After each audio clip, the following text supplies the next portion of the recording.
One of the most exciting procedures that we've been able to do at Martin Memorial Hospital is to do what is called MAKOplasty. And this is a type of procedure that instead of replacing the entire knee, resurfaces only one part of the knee. We think of the knee as being three compartments. There's the inside, the outside, and the kneecap area. And many types of arthritis involve all of those different areas of the knee.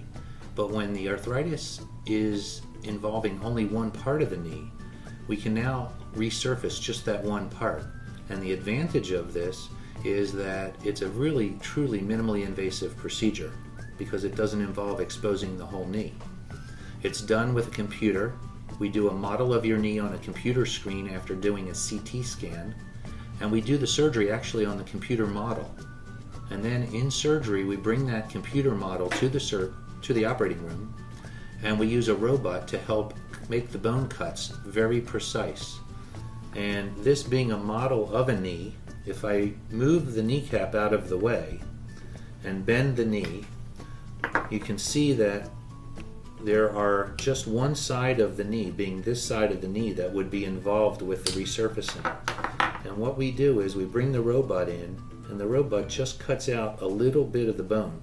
It's controlled by the surgeon, so it's not independent. We have control over it, but it limits the cutting to just this specific area of the thigh bone and of the leg bone. And then we take this little cap, and this cap would fit over the end of the thigh bone and replace the area that was worn out. And in the lower leg bone, we would use this type of a cap that has a plastic piece on it, and that gets put into the bone below. And now the metal rubs on the plastic instead of having bone rub on bone. The rest of the knee is left alone. So the incision is only about 2 to 3 inches long. The hospitalization is overnight. All the patients go home the next day, and all walk on the same day.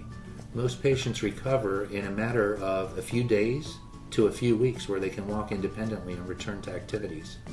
And as a matter of fact, I've had patients go back to work after 2 or 3 days of surgery. And I've had other patients, one patient in particular, who was not only able to return to golf quickly, but was able to get a hole-in-one on the 6th week anniversary of his surgery. Needless to say, he was quite happy, and all of his friends were interested all of a sudden in having their knees done as well. But the recovery from this really is remarkable. There's very little blood loss. There's no blood transfusions necessary. The hospitalization is extremely short, as I mentioned, just an overnight stay in the hospital. And most patients are ambulating or walking without assistance between 2 days and 2 weeks after surgery.